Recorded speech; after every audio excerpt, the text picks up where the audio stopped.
Every morning, you wake up. The alarm goes off, and for a few seconds, you just lie there, staring at the ceiling like, do I really have to exist today? And of course, the first thing you do is check your phone. Then, you go to the bathroom. And now begins the daily ritual we all pretend is simple, but is actually a full maintenance operation. Shaving, brushing your teeth, washing your face, fixing your hair, trying to make your reflection look like someone who has their life together. About 15 minutes if you're fast. Triple that if you're a girl, because apparently society decided effortless beauty should take actual effort. So, you think your morning routine is stressful? This is modern life. But what if I told you? We've been doing the exact same thing for thousands of years, just without mirrors. No mirror, no shampoo, no skincare, no deodorant, no toothpaste. Nothing. Just you, standing in front of a rock wall like, yeah, I hope I look intimidating enough to survive today. Because in the Stone Age, looking bad wasn't just embarrassing. It could get you rejected by your group. Or worse, you look weak for 3 seconds, and suddenly a wolf decides you are today's problem. But here's the crazy part. Even with all that chaos, they still cared about how they looked.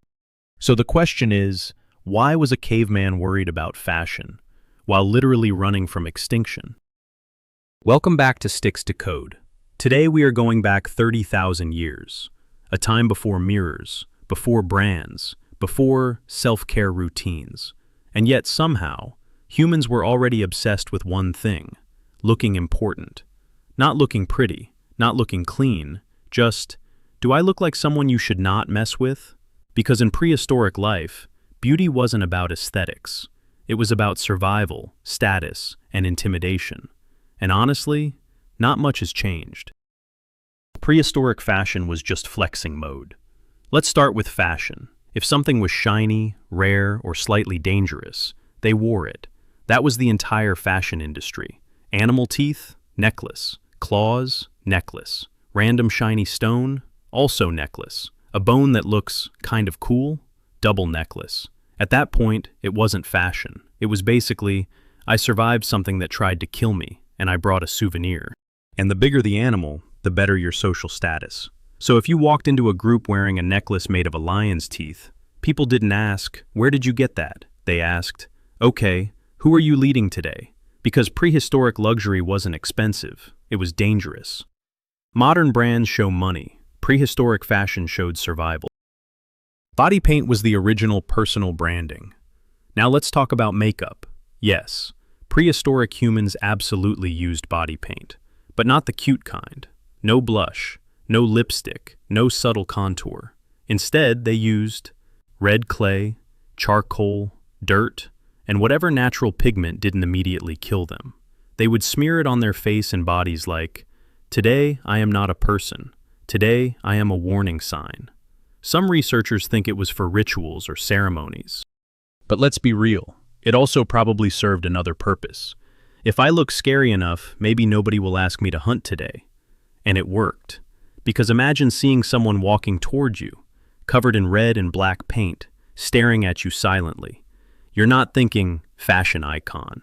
You're thinking, that person has seen things. I should move away slowly.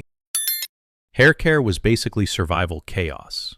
Now let's talk about grooming, or what we today call controlled suffering. There were no scissors, no razors, no salons. If you wanted a haircut, you used a sharp rock and hoped for the best. Which means every haircut was basically, oops, I think I removed too much identity. And hygiene? Let's just say it was not a priority until it became a problem.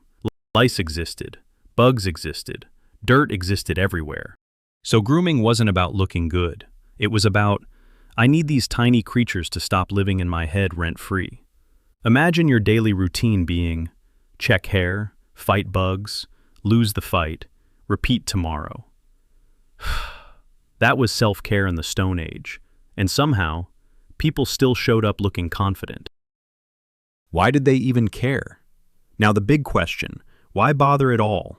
You are living in a world where animals can kill you, weather can kill you, hunger can kill you. Basically, everything can kill you. And yet someone still says, wait, My necklace needs more teeth. This one doesn't represent my identity. The answer is simple. Humans have always been obsessed with status, because status equals survival.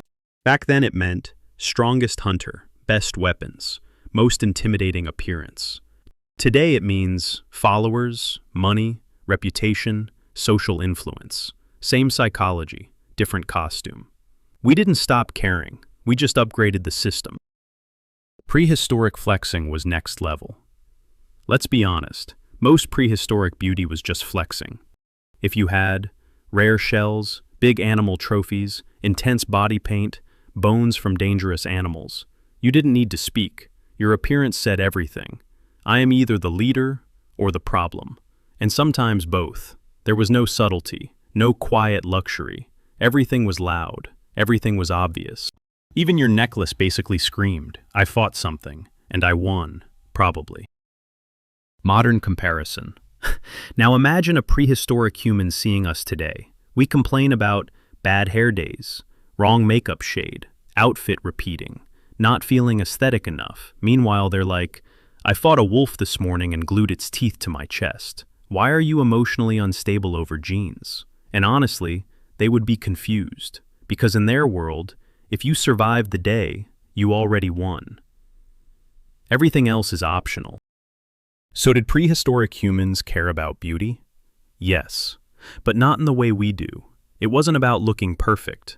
It was about being seen as strong, valuable, dangerous, important.